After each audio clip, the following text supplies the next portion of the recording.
The scene was dead anyway. A music scene lives, a music scene dies.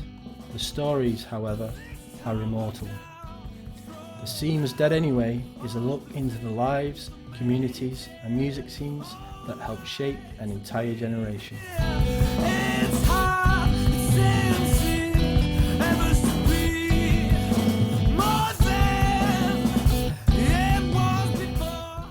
Hello and welcome to the Scene Was Dead Anyway podcast. I'm your host, Rick Walland. This is episode number 20, and today I'm joined by Chris Summerlin of Hey Colossus, but he's also in a lot of other bands like Lords and Wolves of Greece and many more, which we'll go through in the episode. Before we start, if you're watching on YouTube, please could you like and subscribe to my channel to help the podcast grow. If you're listening on Apple iTunes, please could you leave a review under the ratings and review section. You can also find me on Facebook, Instagram and Twitter by searching The Scene Was Dead Anyway.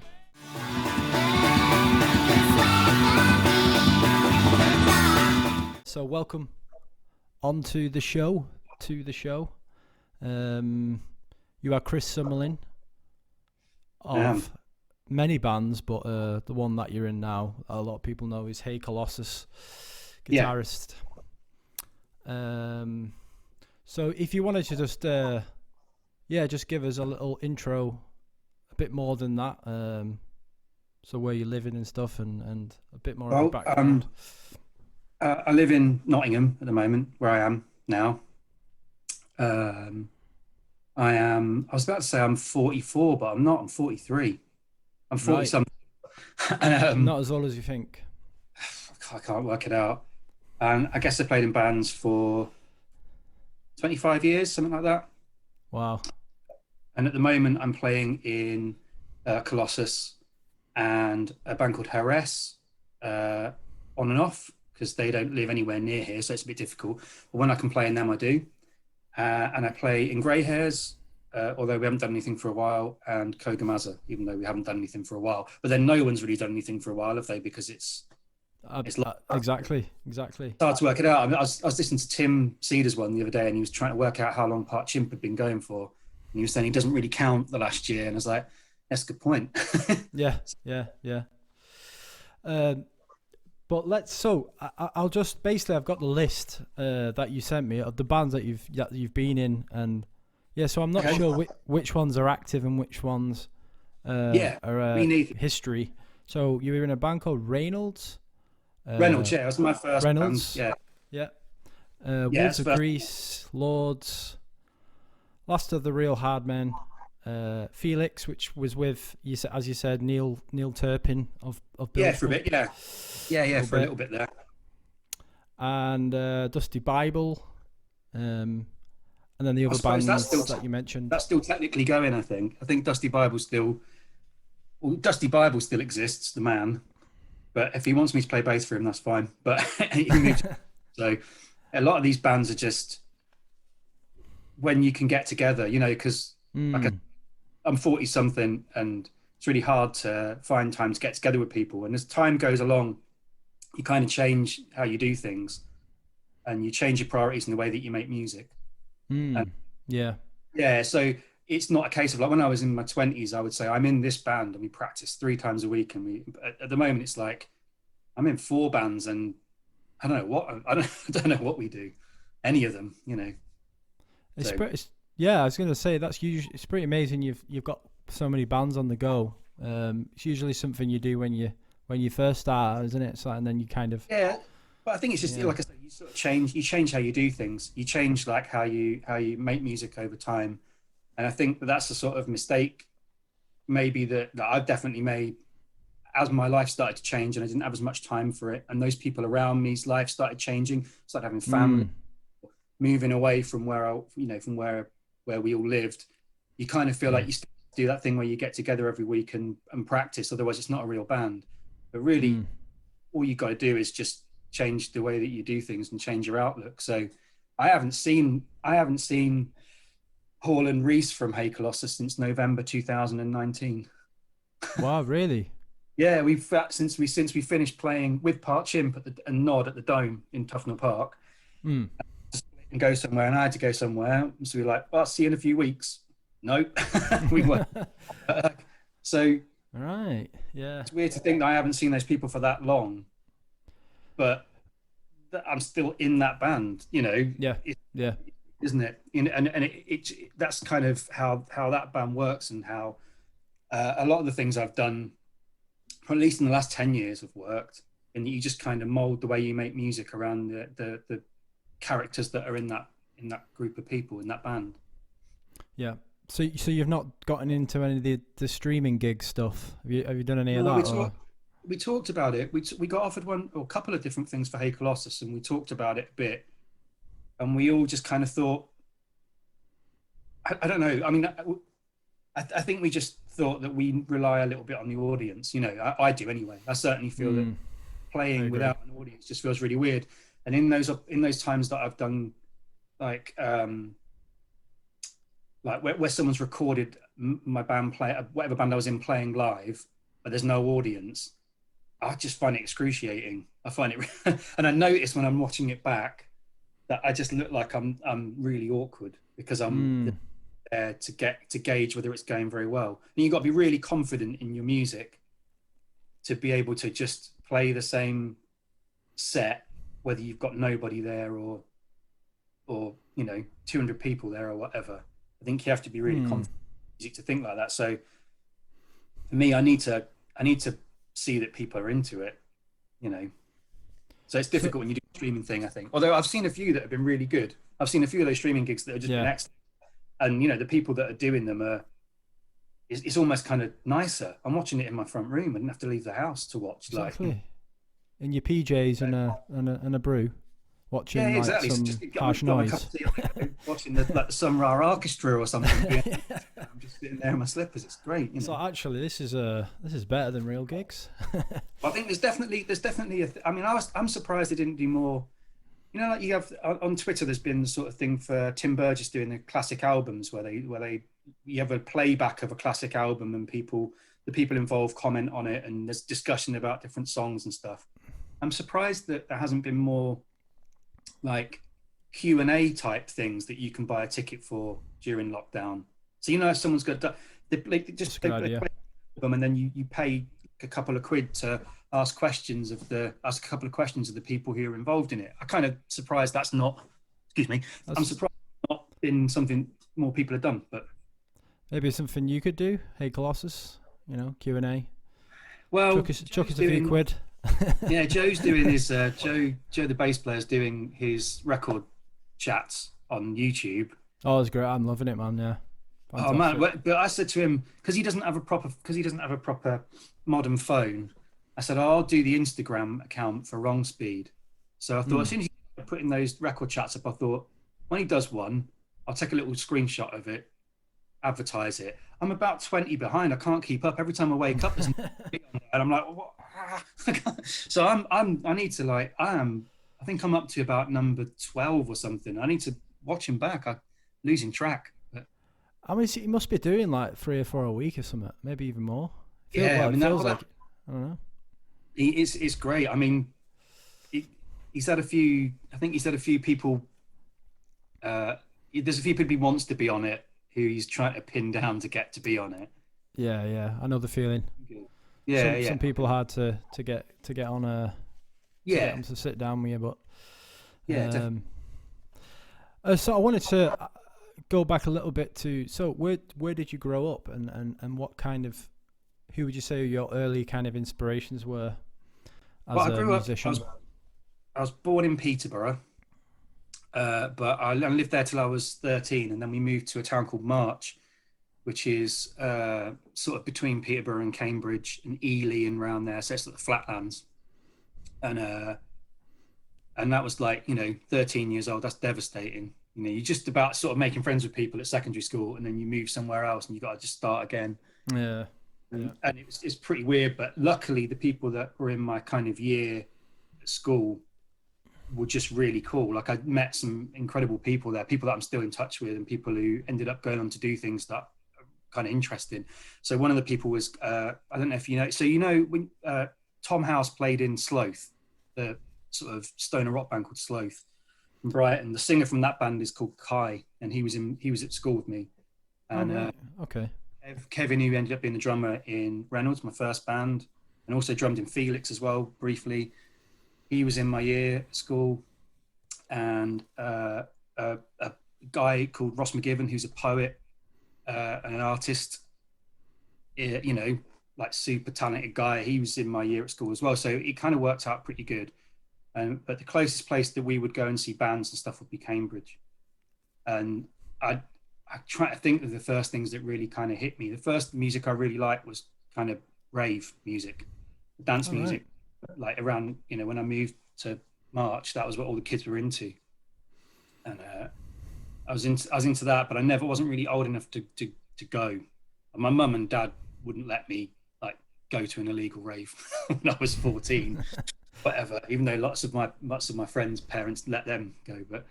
And then kind of like everybody who's my age, Nirvana, really. Like Nirvana kind of hit, and that's like, that I'm still sort of indebted to that. It's definitely like the grunge explosion or whatever. When you're 14, when that record comes out and Nevermind comes out, it's like, that's it, it's game over. You can't, it's irresistible. Like there's a young lad who lives next door to me called Ted, and Ted's 12 and he's learning to play the guitar, and he's along to Nirvana every day.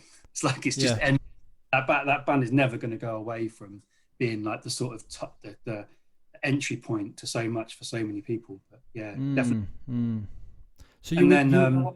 So you would have been like a teenager in the sort of so the 90s would have been your kind of coming of age years, I suppose. Yeah, I would have heard like Nevermind, probably not when it came out, probably 92, so I would have been 14 for 15, again, nearly 15. And then like really quickly from there, I mean, it's kind of, those mid-90s were quite an exciting time for music, because I think there was a lot of music on the TV, and a lot of music that is actually kind of quite challenging was quite accessible. So the Reading Festival, you got the Jesus Lizard at the Reading Festival, or like, amazing. Like, yeah. I don't know. I'm just trying to think of the bands I saw at the Reading Festival the first time, like Cop Shoot Cop and stuff like that. Like really like quite challenging music. And so it was a good time to be doing stuff like that. And then there were bands in Wisbech. So Wisbech is the closest town to March, really. And Wisbech was slightly bigger, and there were punk bands there. And so that's kind of when some of the kids from Wisbech came to sixth form at the school that I was at. There was kind of sitting up of all of that, and we kind of got familiar with bands that were over there, something like 10 miles away or something. Yeah.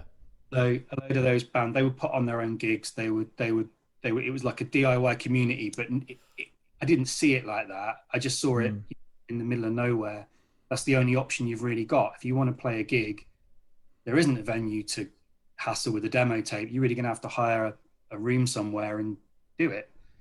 So that was a big one. Like bands in Wisbech. There's bands like there's a band called Vanilla Pod. And they're a pop punk band, and they still do things, I think. They were just really helpful. Just like, this is how you do it. This is how you get a 30-watt vocal PA, put it in an empty room. This is how you charge to get someone who needs to sit on the door. One of you needs to make a poster, stick it up around town, get your mates' bands to play. Job done. And it's like, oh yeah, okay, and I'm still doing that now, So that leads me to a question that I asked my last guest was, what does DIY music, or what does the DIY kind of ethos, what does it mean to you? How would you describe it? I think I got into that and became a part of it, like I said, just for necessity, really. I think if I'd lived in a big city, I probably would have tried to get like someone to manage the bands that I was in and do things properly. I just did it that way because at the time, that was the only option for playing. And it was the option for putting your record out. The idea that someone's going to sign your band when you're from March is insane. Like, it's just like, if you want to put a record out, you're going to have to do it yourself. And so it feels like that's I don't necessarily think it's always the best way of doing things, but I do think, especially now, it's the only way to really feel satisfied from your art, from your creative endeavors. It's the only way to kind of get satisfaction from things, I think, because otherwise, the people I know who have kind of gone and who have signed to bigger labels and tried to do bigger things, it's always kind of been tainted with something for them when they look back on it. It's always, they've always had to compromise something, maybe. So I think for me, to start with, it was necessity, and now it's just that's the only way I can operate now. I made it sound like it's really bad, haven't I? I was going to say, you're not selling it, Chris. It's an excellent thing. I kind of come from, I know the first things I ever did that were like it, I wrote a fanzine when I can't even remember how old I was. I wrote a fanzine, and we didn't know what we were doing, me and my friend. We wrote this scene, and at the time, like Fugazi weren't in the music press. They ended up sort of being in things like NME later on, but and they hadn't really done any.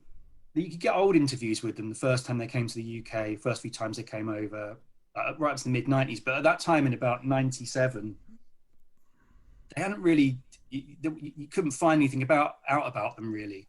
So if I'll just there's an email on the Discord website, which I'll just email them. And so Guy did an interview with me for this fanzine when I was about 17 or something, 18. Trying to work it out, 95, 96. I'd have been older than that, 18 or 19, whatever. We did this interview with my fanzine, and that was just like totally changed everything. I met all these different people because of that fanzine. I got involved in a network of stuff. So DIY in that sense, just thinking I'm going to fill this gap that I think is there, and I'm going to just do it myself. It's really given me a network of friends that I'm still friends with now. So, yeah, kind of the same thinking for me to do this podcast actually was when I did an interview with Ian Mackay about 11 years ago, and then recently I was just like, well, maybe I could just speak to some more people and then just see where it goes. And it's definitely opened up a lot of doors. And I mean, Guy was just like, it was obvious that the questions that I was asking him were not challenging questions. I'm sure he's been asked better questions, but he really took his time to answer it in such great depth that it took up about half the fanzine. And I think we printed like 100 of them. And the Melody Maker put it in the Melody Maker. We sold them in like 2 or 3 days and had to do another run. And it's like, wow, amazing. Thanks for that, Guy. And from that, I met Gringo, and, a lot of different people that I'm still sort of quite close to. So, and I think that's not my doing in any way. That's Guy from Fugazi's kindness of just being like, well, it's your first issue with your fanzine, and I'll talk longer than I really need to in these responses. And it was lovely of him to do that. Yeah. Same with Ian. Is he once he gets going, he's just you just let him talk, and it's like wisdom, man. Yeah, he's awesome. Yeah, he's a. I often think there was an article I think it was in the Guardian recently. I can't remember. Someone linked me to an article about the history of Discord, and they always make him sound like a monk. They always make him sound like a humorless monk. He's funny as fuck, Ian Mackay. He's a really nice guy and really funny. And the times that we've put him on in Nottingham, we put shows on for the Evens in Nottingham. It's a totally pleasurable experience. Really nice guy and completely unlike some of the other bands who are not as well known as him and don't carry quite as much of a reputation. Some of those guys have been really difficult to deal with, and Ian's just lovely. So yeah. But again, I think Fugazi's like Nirvana. I think for a lot of people, it's impossible to, it's quite popular to almost look back on some of those bands not so favorably now, in some circles. But I think Fugazi were just like a proper life-changing band. Yeah, really were. Yeah, definitely. Anyway. So who would you say were your first kind of bands that you were in? That, I mean, I guess Lords and Wolves of Greece would they be early kind of stuff? Yeah, so Reynolds was the first one that I did. And that was just like your first band syndrome. You just try to knock everything together all at once. But actually, I think we kind of did all right in the end. I think I listened back to the records we made and they're okay. And we put stuff out on Gringo. John Peel played us. It was all really nice. Got to play a live John Peel session on my birthday. It's pretty sweet. I was going to ask you about that. That was at the Maida Vale Studios in London. Yeah. How was that then? It was amazing. I mean, again, that was all set up by Joe and Bob from Stanton, who I'm now in Hey Colossus with. But there you go. Yeah, they managed to convince Louise Cattenhorn, who was John Peel's producer, to give each band a 10-minute live slot, do it live to it, like you playing it live. It's going out on Radio 1. And I feel really lucky to have done it. So I've done 2 John Peel sessions in my life, and both times John Peel was there in the room with us while we were doing it, which doesn't happen normally. It's pretty sweet. That's and incredible. Yeah. The day was just like, the day was insane. It was like, it was my 25th birthday. So what's that? 2002, December 2002. And it was just bonkers. It was just, yeah. He's such a lovely guy and so genuine, and to sort of get there and be really nervous and be really scared about doing it, and you're thinking, oh my God, it's going out. It's not just going out live. It's going out on Radio 1. Radio 1, right? Major deal at the time. So we're talking like how many listeners? Probably in the millions. I don't know. I don't know what guesstimate. I don't know. A lot more than I've ever played to before, or since, or will do. And it's big, it's proper, the BBC. You get to Maida Vale and it's they're not mucking around. It's really proper. And Peel, he sensed, I think, we were nervous, so we went to the pub with him beforehand and we cut it a bit fine. And I remember like running back or sort of jogging back with a load of us to try and get back in time for the start of the show. And it was just amazing. He had a competition that night for which band could get the closest to 10 minutes on the nose, like whoever could play the closest to 10 minutes. Because we only play one song, because Reynolds like an instrumental band, and we things last as long as or as short as we wanted to. We played one long song. We kind of cheated, and he was standing at the glass counting down the last 5 seconds so that we got it bang on minutes. But yeah, he's a lovely guy. I got some really nice. I've recently found some photos from that night, so it's quite nice to sort of know that I didn't lose these lovely photographs of us all with John Peel. Yeah. Yeah, Tom was talking about, Tom House was talking about his experience of that as well. Just amazing. But you don't realise it at the time. I don't when you're doing it, it's definitely nerve-wracking and it's one of the coolest things ever. But it's really lucky to have done it. I mean, I think maybe sometimes I sort of joked that it'd have been cooler to have been, if I'd have like 10 years older, I would have been in bands when like the grunge thing hit, and I probably would have been easier for me to to make a life out of that. But at the same time, it's really sweet that I was in a band at a time when we could do something like that. It's really nice. Yeah. And so John Peel, I believe, was a huge fan of Captain Beefheart, like massive. Yeah, he was. Yeah, massively. And you've got a story about Captain Beefheart. Well, we got to open for the Magic Band. Is that what you mean? Yeah, that's the one. Yeah. Yeah, that was pretty cool. A friend of ours called Mark Sims, a friend of Lord's called Mark Sims, who did sound for us sometimes. He did sound on tour for the Magic Band the first time they came through. So we went and saw them at Shepherd's Bush Empire, which was one of the first ones they did when they reformed. And then they booked another tour. So we were just hassling to try and get on one of those shows. And so they asked us to play with them, and it was totally amazing. I mean, I don't really remember. I was so nervous about playing it because it is a little bit like, you are. I'm not comparing Laws to the Magic Band, but it's clear that we like them. I think there's similarities in the music, Yeah. When we finished, I remember some guy in the toilets I went to go for a pee, and the guy came in next to me, and this old guy, and he was like, "How much did you young'uns have to pay to get that support?" I thought, what?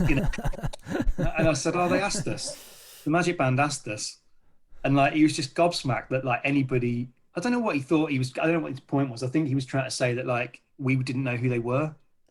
Right. We were doing this. It's like, you joking? Like, probably had like a Clear Spot t-shirt on or something. I don't know. But it was all night. It was a bit weird because John French is like quite religious these days, and we came off and we were all really excited because we finished, and the dressing room is like an L shape. So you come off the stage, you get down some steps, and this little sort of alcove at the bottom.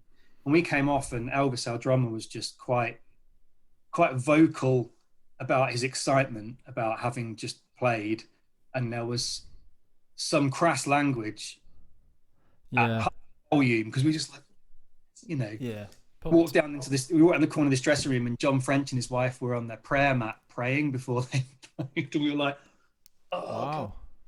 But they're really cool. Rocket Morton was dead nice. Mark Boston was just so cool. Yeah, I was stoked to meet him. Amazing. So let's catapult forward a bit. Not a bit, a lot. Hey Colossus, your latest album, Dances, Curses. It's going down like a storm. I think it's absolutely awesome. So how do you think it's going, the release? And all right, I reckon. I don't know. I mean, all right. I think we were all surprised that we had a label lined up to do it. We had a couple of labels that were that were keen to do it, I think. And then the pandemic hit and it all kind of knackered everything, and it meant that we would have to wait until this year to put it out. And then the other label kind of folded. They decided they weren't going to put any new releases out, and they laid off their staff. So we were just like, what are we going to do? And it almost felt like it was really try to think of the right word, serendipitous. It was like, it was a lovely coincidence that we were forced to put that out ourselves, or Joe was forced to start the label. And I think people responded to that, and I reckon if we'd have put it out on a bigger label, I don't know if people would have welcomed it quite as much. I think people welcomed it because it was good that we did it on our own terms, and it's a double. We're not mucking around with it. It felt like it was a big statement to make, and we did it ourselves. But yeah, I was, when we finished it, I was super proud of it. So it's nice that, it's always nice when anybody thinks that something that you've done is good, isn't it? Absolutely. It definitely helps. You're not in it for that, but it's pretty sweet when someone says like, I really like what you're doing. You're like, well, I didn't just waste all of that time and money, But yeah, it's going pretty good, that record. It's just this, I mean, the snag we've got now is we've got to learn to play it, because we've got some gigs coming up, and that's right, you have, yeah. I mean, what's your if you don't mind, what's your instrumentation? So it's 3 guitars, bass, drums, and vocals. But then on the record, there's all sorts of other stuff on there as well that we put on. But for the live stuff, it's just me, Bob, and Will on guitar, and then Joe on bass, Reese on drums, and Paul singing. And it's a lot of songs to learn and a lot of parts to work out who does what, and Right, yeah. Looking forward to seeing you at the. So you got one of your shows at Manchester.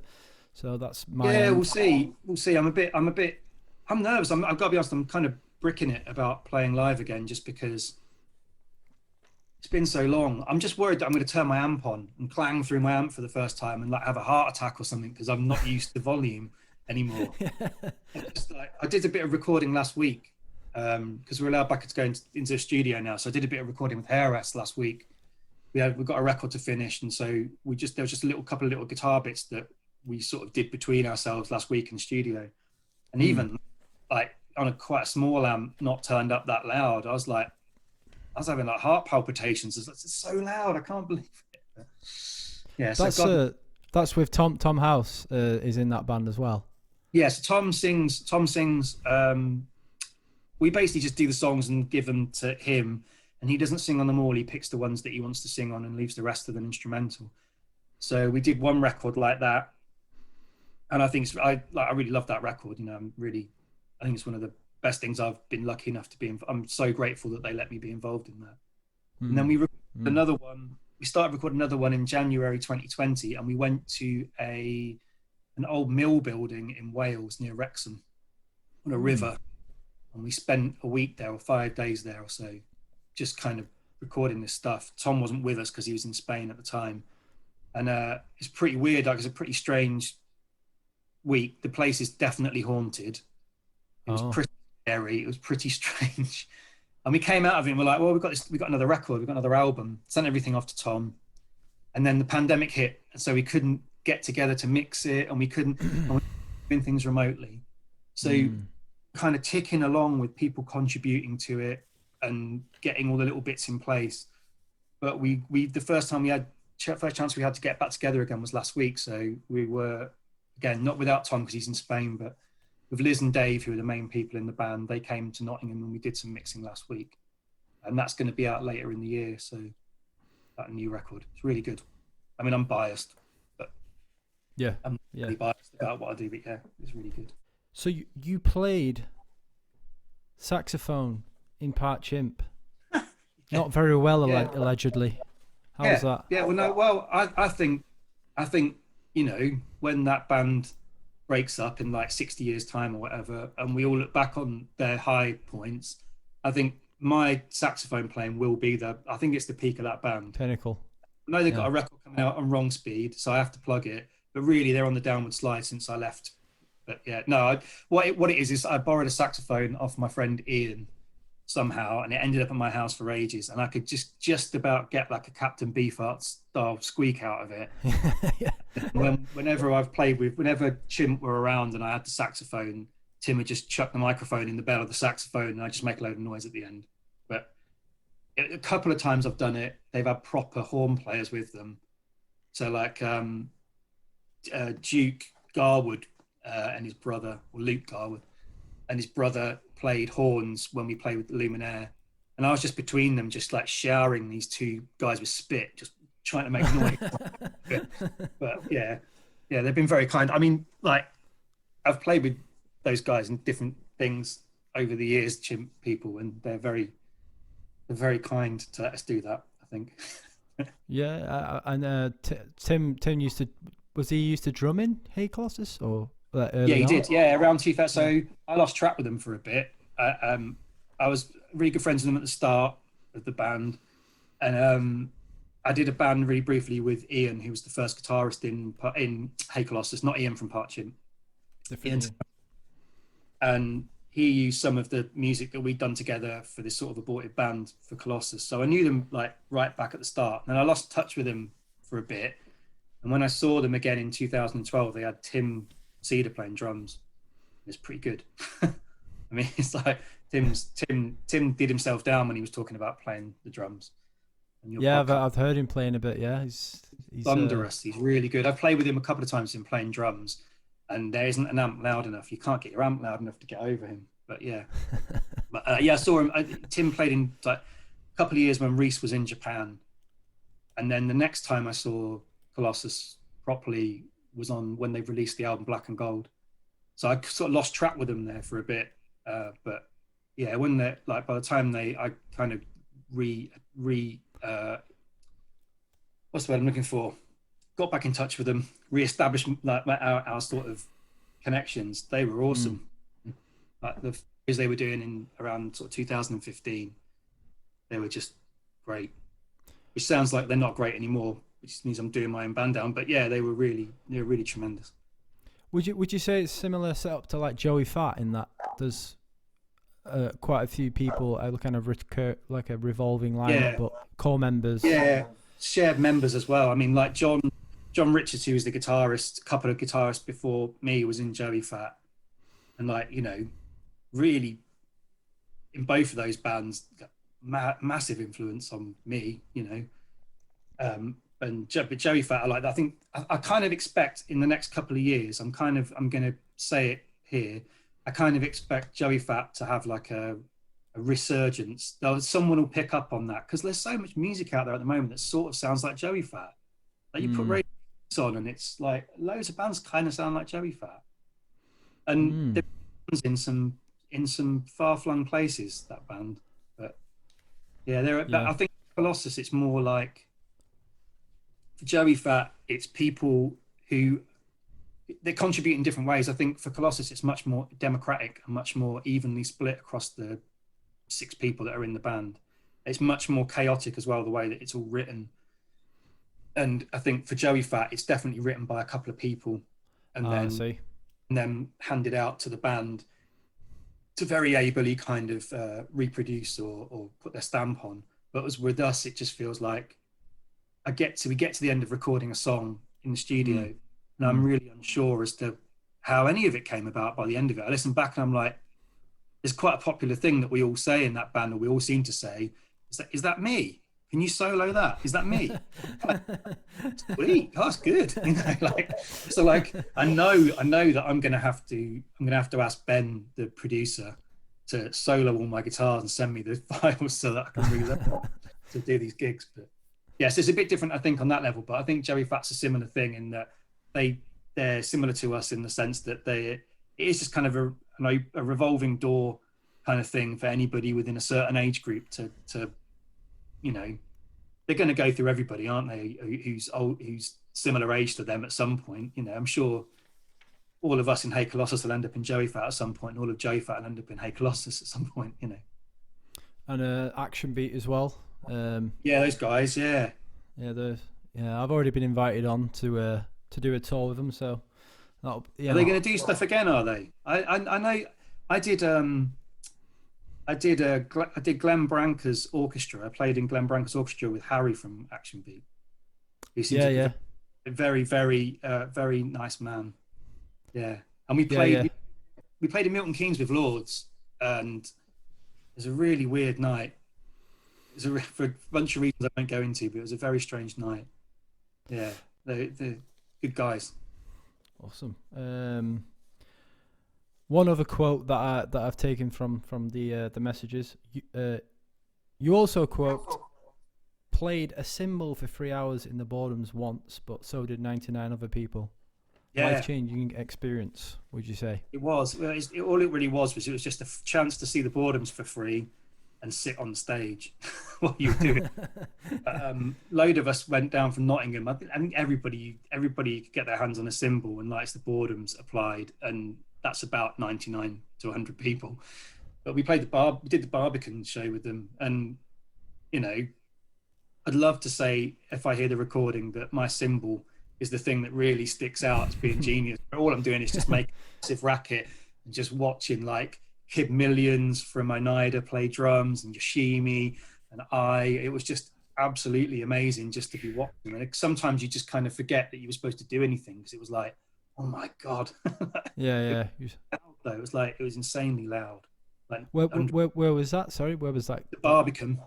The big room at the Barbican. So it was quite, and they filmed it, and there is a multiple camera film of it, but it's never come out. They had like cameras above us all, and it was, it's great.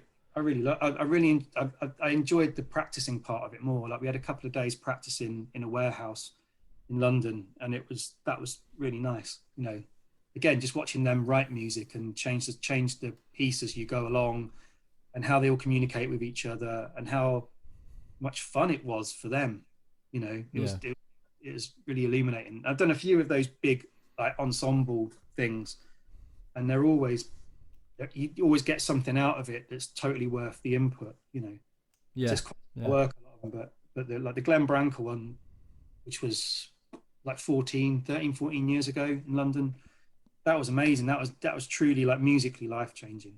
You know, you learn things from it that you couldn't have done any other way. It's amazing doing that. That leads us to the 3 questions part of the recording. I've got notes. Look, I've written down some answers because I was worried that I was going to forget something or my memory was going to not work. So yeah.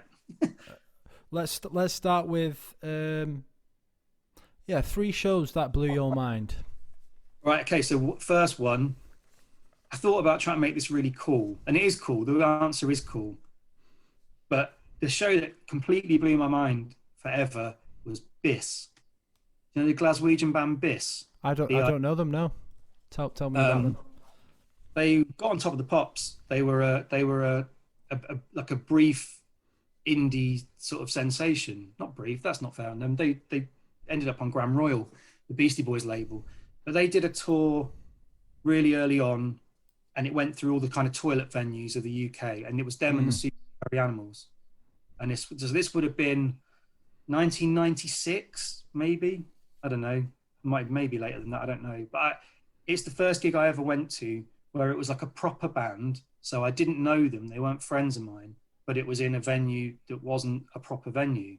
So I remember like my friend Tom and a load of us went over to Cambridge to the boat race, which is like a little pub venue, a bit like the Free Butt in Brighton, or like, you know, like a one-room pub, Talbot Hotel in Stoke, or whatever else. You know, I'm trying to think of places that are a bit like it. Kind of a one-roomer with a stage at the end. And I remember queuing up to get in, and I could see the guy on the door, and I could see into the bar. And I remember thinking, well, that's the bar. I wonder where the venue is. And I remember walking in, looking to the side, and there's all the gear set up. And I was like, whoa, it's like right in front of me. Yeah, yeah. And like Biss at that time it was 2 guitars, keyboard, 2 guys and a girl, drum machine, super like high energy, almost like Devo or something, kind of pop music. But I just blew my mind. And like afterwards they were selling fanzines, you know, and they were totally friendly and cool. And I went to see them a load of times. I went to go and see them with, they supported Ash in a big venue in Cambridge, Corn Exchange. I remember then they said they weren't going to sell any of their merch in the venue because they said that the venue were going to charge commission. So they just sold the van around the corner. And I remember thinking, like, these are cool things to do. And they're like, and I don't know, like, yeah, that gig just blew my mind because I just thought, it's such a small venue, and it made me realize it didn't have to be, the size of something didn't have to make it good. You know, you didn't, just because 20,000 people like something doesn't mean that it's good, and vice versa. And you know, conversely, just because 20 people like it doesn't mean it's bad. And it was a really amazing, and it led to me going to loads of gigs at that venue, the boat race, because it's just down the road from where I lived. And so I saw like Gallon Drunk there. They were incredible a couple of times. Saw Prolapse there, who are still like one of the best live bands I've ever seen. And Urusai Yatsura and bands like that, like from that era of like British indie where those bands would tour a lot, you know, leading to what you know, kind of Mogwai and things like that, you know, he's still around now. But that was the one that, and we played, the band I'm still in Grey Hairs, we played with Stephen from Biss's band. And I not that long ago, a couple of years ago, probably more than that, 3 years ago, 4, I don't know. But I tried to articulate all that last 5 minutes to him, and I think he thought I was mad. I was like, I changed my life. And he's like, shut up. I was like, oh, really? Did. And they reformed. They played in Nottingham a couple of years ago, and I went to it. It was great. So, yeah, that's awesome. The one. That's one, yeah. Two, I'm writing it down. I'm looking over here. In Nottingham, first proper gig I'd sort of been to in Nottingham, maybe, and it was Bob Tilton and Unwound. I know Unwound, yeah.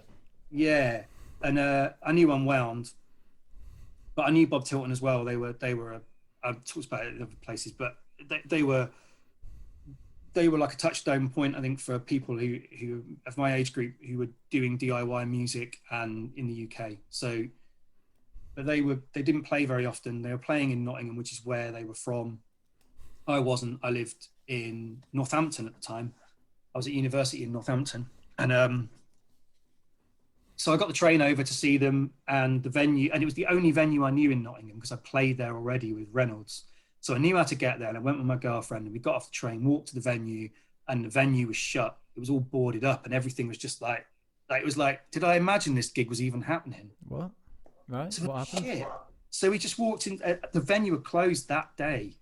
It had been like administrators had taken it over. Oh. So I remember saying, "Well, we'll just get some food and we'll just have to go home." So we walked into the Market Square in Nottingham, and I could hear Bob Tilton sound checking somewhere in the Market Square. Oh. Really loud from somewhere. Walked down this little alleyway, and all of the guys from Gringo Records who I'd already met were all in this cafe, and they were waving. And it was in this bar just off the Market Square in Nottingham. So it was dead exciting anyway. Like just to have this weird, oh no, I'm not going to see it. Oh yes, I am kind of thing. And then it's in this tiny little venue called Double Bubble, where lots of bands have played over the years. I think, like, you know, Yeah, well, I don't think it was always called that, but I know like Scream played there, DC band when Dave Grohl was drumming for them. Scream played there in the 80s. Oh yeah, I remember them. So Yeah. it's kind of it's a venue, but it was a weird old place. Yeah, but Bob Tilton was just like, it's still the best gig I've ever seen. And, you know, some of those people in that band I would class as my best friends, you know, now. But so it's embarrassing to say that your best friends did the best gig you've ever seen, but it was like, it was incredible. And then I kind of remember Unwound afterwards, even though I'm a huge Unwound fan, I kind of remember them playing, but I don't. Like, Tilton were just so good. And again, that's another one where you're like, that sets the sort of standard for me, you know, of a room that holds about 150 people, not much of a PA system, amps quite loud, and you feel the force of the band not as a sort of secondary thing, it's coming right off the stage. And I think that's kind of how I imagine all bands to be. It's something that doesn't happen so much anymore. You don't really get that, I don't find. But they were on it. And then I remember trying to talk to them afterwards. I remember trying to be like, oh, that was amazing. And they were just these like super cool, aloof guys afterwards as well, which made it even better. They're not that, but I kind of took that away from it. Yeah, at the time. That was definitely like, yeah, Bob Tilton at Double Bubble in Nottingham was amazing. And then I was trying to think of another one, and it'd probably be the first big tour that Mogwai did. So I'm going back in time here. Not a lot of things have blown my mind since, obviously, but this is all when I'm in my sort of, you know, when I'm younger. But the first big tour that Mogwai did was with Ariel M, and Ariel M was Dave Parho from Slim, his band at the time. Okay. And they did like that same toilet circuit that everyone did. They played every venue seemingly that you could get to in the UK. And I saw them in Derby and I saw them in Birmingham. Both those gigs were life-changing things because Mogwai were just so good at that. I mean, they still are, but they were so good at that point in time. So loud and so ridiculous and kind of like, they felt like friends, you know, they felt like people, they didn't look particularly different to any of us lot. And they were as drunk as we were, you know, and as daft as we were. So you had them, then you had Ariel M, and that was a guitar lesson, you know, like an hour-long guitar lesson, 2 nights. So it's just like, that's the best, changed my way of playing completely from watching him. Yeah. And then, and Tim Furnish as well was the other guitarist on that tour. I'm a geek for these things. And then on the Birmingham gig, US Maple opened. Do you know US Maple? I've heard of them, yeah. That's a weird bill. That's a very weird bill. So like US Maple kind of completely blew everyone's minds for better or for worse. I just remember thinking, what the hell was that? Like, I'm really genuinely scared of them. Like genuinely like, oh, these horrible people. What kind of music did they play? It's hard to explain. I would say it was like deconstructed rock. If you take rock music and you get rid of, it's a bit like It's a bit like Troutmouse Replica. I was just about to say, it sounds like Beefheart. But it's. I don't think Beefheart was ever really into like being a bit kind of perverse and a bit creepy. Like I remember the guy, the singer Al, he had this leather cap on and then a Adidas tracksuit, so he looked like a scary guy anyway. Right. And he just taking his cap off, spitting into the air and catching it back on his tongue and putting his cap on. So yeah, it's horrible. Wonderful. Yeah, so they're my three. But I was going to say as well, you've gone really fast all of a sudden. Your thing. You're right. I'm good now. And then right before lockdown, I saw a band called $75 Bill in London. And that genuinely is one of the best gigs I've ever seen. And really, really cool that was the last thing I saw before lockdown. Yeah, that was mind-blowing. Bonus one there for the free shows. Yeah. Free records that change your life. Nevermind, because it did. You know, definitely Nirvana. And Nevermind more than In Utero, because Nevermind was the one that I got into first. Definitely. and then everything that I like comes from that. So like liking things like, like Nation of Ulysses and the Wipers and Unwound and Fugazi and all that kind of stuff. It all comes from Nirvana. Whereas for a lot of people, I think other things came from Nirvana, but that definitely for me. And then not a record, but a video. 1991, the year punk broke, the Sonic Youth video. Have you ever seen that? No, I've not seen it.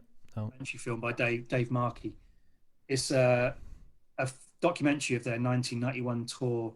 So it's got Nirvana, Babes in Toyland, Dinosaur, Gumball and all this stuff on it. I could probably give you every single spoken word from that video now. I could recite it. But it starts out with a Sonic Youth song, Schizophrenia, a live version of Schizophrenia. And that's like, like I said before about Nirvana, game over. As soon as you've heard that, if you're like 14 or 15 and you hear Sonic Youth doing Schizophrenia on that video, it's like, that's it. You're going to be buying a Fender Jaguar soon and your life is ruined. That's it. Bank account ruined.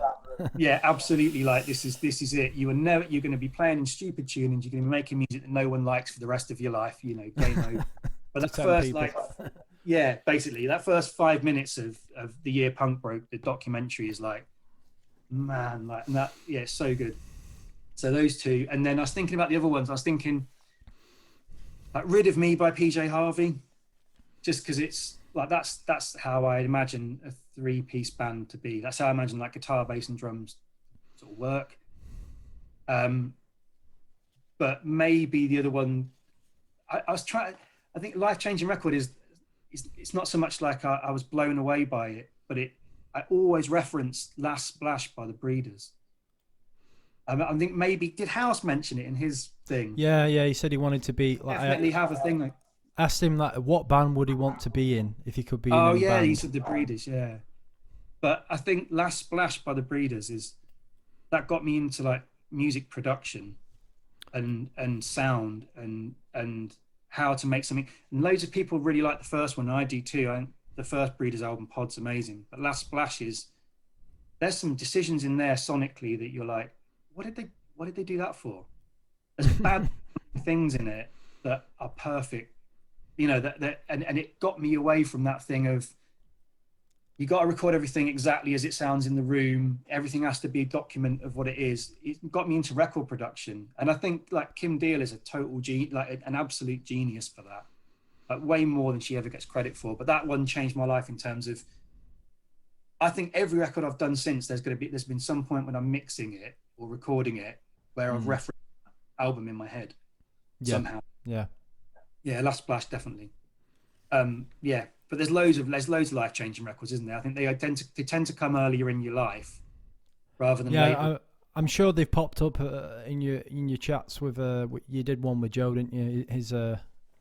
I'm sure you covered a few of them in that episode. Yeah, it's hard, but then I also thought I thought like genuinely life-changing stuff can come a bit later on, and if I think there's one as well I was going to mention, which is The Unanimous Hour by Lungfish. Lungfish, yeah, know them. I remember because I was writing that fanzine, Southern Records distributed Discord, and they would always send me all the new releases on Discord and on Southern and on Touch and Go and stuff. So I'd get these things to review, and I could never work out why Lungfish were on Discord. I was always like, this is not good music. This is like, I was really into like technically crazy things, like I wanted music to be all like hard to play and weird. Right? Yeah, weird time signatures and and Lungfish is just when the riff you get at the start of the song is the song, right? And that's all it is. It's just and I remember just being like, I don't get why they've sent me this. I don't understand it. And then I remember taking a long car journey through the fens. I was driving back to my mum's house. So it was kind of like through all these fields and stuff. And I had that Unanimous Hour record on, and it like, I can't think of another record ever making quite that much sense to me again. I was like, oh, I get it. I totally get it. Like it clicked, like an epiphany sort of thing. Yeah, I remember thinking, oh, they want it to be like this. They're not unable to come up with other bits. They want, and then once you get past that, I mean, I was only like hearing this. I was only I don't know, like 24 or something. I don't know, whatever. But it made me realize you could be unique not by the number of notes you can play or the way that you do something. You could just be really like classy. Really, this beautiful music is entirely their own. And yeah, they are like, I'm such a huge fan of that band, and it changed my life because it made me realize that I didn't have to cram 50 things into 3 minutes of music. I could just sit back and enjoy things a bit. And that's very much what I've done since, Yeah. Much more economical. These riffs aren't going to last forever. Just make them nice and economical, like, yeah. Anyway, yeah, they're about 7 records. Sorry. And this is one that could turn out to be quite controversial. So we'll see how it goes. Yeah. It might end up getting dropped, but 3 shows that you never want to relive. Well, how long do you want your podcast to be? Because I could. You've got loads of you. Like Joe from Colossus wrote a book on I could write a book on bad gigs. Let's make it more specific. 3 shows that you, as a spectator. Let's go with that then. I don't know about that. You never want to. I don't know as a spectator. I can't think of any. I mean, I've seen some. I mean, pre-pandemic, I go to 2 or 3 gigs a week in Nottingham sometimes, and I've put on a good couple of hundred easily, and some of those have been pretty terrible. But probably more like a band that you expected. Like I was talking in my last episode, I was like Dinosaur Jr. I was told to, they played at ATP, and I went to see them, and I was really disappointed. Like someone who everybody talks about and raves about, and then you go to, you're like, I've seen I don't understand. I've seen bands I love be really, really bad, but then sometimes I kind of being on the other side of that. Sometimes, I know that it's usually not out in your hands. I mean, I think one of the worst ones I've ever played, and also one of the worst bands I've ever seen. Stuff it. I'll talk about it. let's go for it. Go for it. Is Deerhunter, the band Deerhunter? Oh right. We played with really them. Bad live. I don't know. We opened for them in a long while ago. I won't name where it was because it will. But a band I was in opened for them, and they were quite difficult people, and they sound checked for a long while, and they just kept playing this one cover version sound check. They must have played it 20 or 30 times. And then they had a big argument with each other about what it sounded like. They said, look, you've had long enough, I'm done here. I was done here an hour ago. Can we stop? And then when they did the gig, they came out and played that song first, and they made out that they just worked it out then. He said, we just worked it out right now. And it's like, you've practiced that more than I've practiced the songs we're going to play by our own band. I can know because I sat here through it, and so that's really odd. That's really. I had to go because I was just like, "Oh, this is really bad." But again, now I can imagine being on the other side of that. So I'm not gonna. I'm sure they're lovely people. But yeah, but I can't think of any. I mean, like the Sonic Youth gig where they improvised for an hour was testing. And I like that stuff. I kind of like it, but I think it was testing because they were on the bill and it didn't say they were going to do that.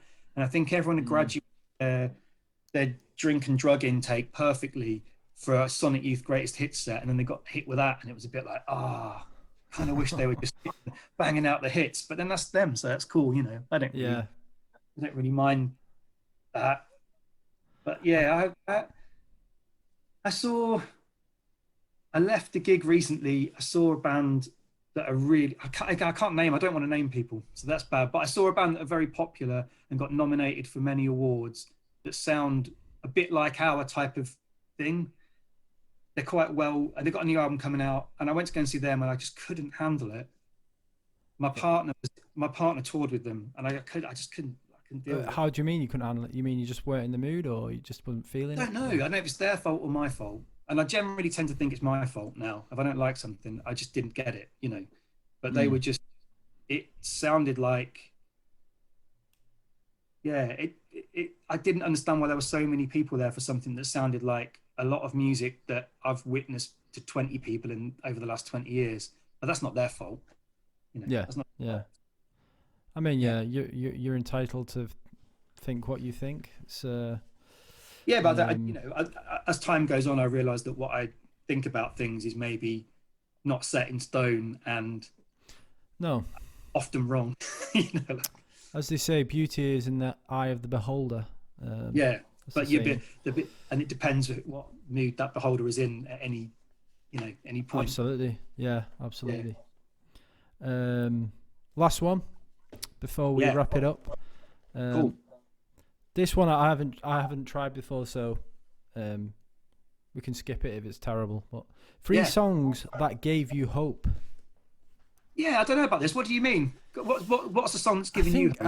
I think what I mean is like difficult period in your life, or you've listened to something and it's give you a bit of like strength and a bit of optimism. Yeah, definitely. Well, definitely. It's the whole album, American Water by the Silver Jews. I think that record is now when I listen to it, I can't listen to it without thinking about where I was when I first heard it, and where my life was when I first heard it, without getting heavy and philosophical. But really difficult time that I was having at the time, and that record again, like still writing fanzines and writing reviews and stuff. So I got that as a promo, and it's only recently I've even bought a proper copy of it. I've had it as a promo CD for 20 years nearly, but that record is really good. And it seems to sort of, every time I put it on, it seems to have something different about it. So even though it takes me back to something that's quite bad, it still feels like it's fresh to me somehow. I put it on and I'm like, oh, I love this record. So that's definitely one. And then I wanted to mention, in terms of like giving me hope, so maybe this is not what you mean, but my friend Nick Jonah Davis is a fantastic acoustic guitar player and electric guitar player as well, but he's a fantastic sort of solo guitar player. And his kid Joe plays in a band called Last Generation, and he's 11, 12 now maybe. They're 11. And they played at Rough Trade in Nottingham, and Nick said, "You've got to come and see Joe playing in Last Generation." And Joe introduced a song by shouting, I've got to get this right, like, "Listen up, I'm 11 years old, I'm fucking pissed off." And then they started playing this song, like a raging punk band. And Nick was playing bass. Inexplicably, Nick was playing bass that night because the normal bass player couldn't make it. So they had like a 40-something-year-old guy playing bass. And then the other 3 of them, who I think are aged between like 12 and 17. And the point is, that gave me some hope, because I just thought, most bands I go and see, they're not like that. It's just, it was amazing. So that was definitely like one of the best ones I saw. Literally, I had like a half pint or something, and I went on my own to it because it was like an early show, because they're kids. And when Joe said that, I was like involuntary, just threw my pint in the air. I was like absolutely mental. I loved it. So that was good. And then I'm trying to see with the little thing I've scribbled down here. A couple of years ago, maybe more than that, 4 years ago, I don't really drive anymore. I used to drive everywhere for band stuff, and I had a Grey Hairs gig, and I had a really bad experience when I was driving. I had like a sort of, can't describe it, like an out-of-body experience when I was driving, and I freaked out on the motorway. It was horrible. Oof. A lot more people than I thought it did, and it was pretty weird. And now I find it really difficult to drive long distances, and I find it difficult to drive on motorways. And if I do have to, for any reason, I have to load up the stereo with things that I feel really comforted by, so that I can almost forget about it. And in fact, the last time I drove anywhere at length was 2 or 3 weeks ago, and I listened to the Tom House podcast that you did, because I knew that Tom's voice would be very soothing for the journey. That's lovely. But one of the songs I always have, Laughing Stock, which is an album by Talk Talk. I always have that in the car. There's New Grass on that album, and it's about 9 or 10 minutes long. and it's like really skeletal. Like you don't really know what. I would find it difficult if I had to play along to it and find what the chords were. I would find it hard to work out what any of it is at any point in time. But there's a lovely bit in it where it kind of descends into nothing, and then the sort of melody structure comes back out of it again. It's really beautiful, and I always have that ready to go on the car. It's if I start to feel a bit stressed out about anything, I can put that on, and I know that I've got at least like 8 minutes until that change comes in, where I'm going to be anticipating it and not worried about driving. So that's great. And that's been on my I was going to say my Walkman. That's been on my iPod for every tour that I've done with Colossus, and everywhere I've been pretty much. I've had that on my, because it's like, it's good for a long journey with a hangover. It's good for being on a train crammed in with loads of people. It's good. It's very soothing music, and I don't know if they wrote it with that in mind, but if they did a good job. Yeah. I mean, I think for me, I kind of gravitate towards a lot of ambient stuff. Like Tim Hecker is the most recent thing that. His I think it's Haunt Me. I think it was his debut studio album. I can't describe it. It's when you're in a dark place, it just kind of, it's like a kind of companion, through that darkness, and it carries you through it, and it's like, and Brian Eno as well. Always moves music for airports, just beautiful. I think it's because those sort of things where you've got music that's got some sort of holes in it, almost like where you're not being directed too much in terms of what music with lyrics directs you into a certain place. And I think sometimes music that doesn't have a lot of that is good for that, because what you're doing is you kind of fill in the gaps in with it, and it feels like you're becoming part of it, and that can be quite therapeutic, is it? Like, really? Yeah, it's a beautiful thing, isn't it? Like if you feel like you feel a connection with something like that. I mean, I think Stars of the Lid as well for me. And I like them. Yeah, and Brian McBride's solo stuff, and all that stuff's quite. It has its. I remember Lucinda, who I was in Felix with. She played in Stars of the Lid. She was one of the she's a cello player when they toured. And I remember a really, really terrible day. Like some of the worst news ever happened, and I had tickets for Stars of the Lid in Leeds. I thought, I'm going to go anyway. And it was like, it perfectly made sense for that. I don't think I'd have thought that gig was as meaningful or as good without the context, and it's because it's open music in such a way that you can apply anything to it that is personal to you at that point in time. And I think I would have, every time I've seen them at other times, I've enjoyed it. It's been very beautiful music, but that particular one was like, it's like it was, soundtrack in the day or something. They were tremendous. Yeah. Just perfect for the time of that time in your life. It was like, almost seemed like there was some kind of purpose, to it. Yeah. It feels like they're soundtracking you. That's that, but I guess that's what that band that's what they're about, Great. Thank you so much, Chris, for coming on. No worries. It's been a pleasure. Thank you for listening, and thank you for watching. Just want to say thanks to Chris Summerlin for coming on the show. I'm a huge fan of Hey Colossus, and I'm looking forward to seeing them in November when they play in Salford. So next up on the show, the drumming genius and maestro of Bilge Pump, Neil Turpin, is coming on this week.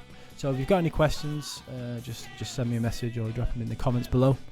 If you're watching on YouTube, please could you like and subscribe to my channel to help the podcast grow. If you're listening on Apple iTunes, please could you leave a review under the ratings and review section. You can also find me on Facebook, Instagram and Twitter by searching The Scene Was Dead Anyway. Thank you for listening, and thank you for watching. I'm your host, Rick Walland, and you were listening to The Scene Was Dead Anyway.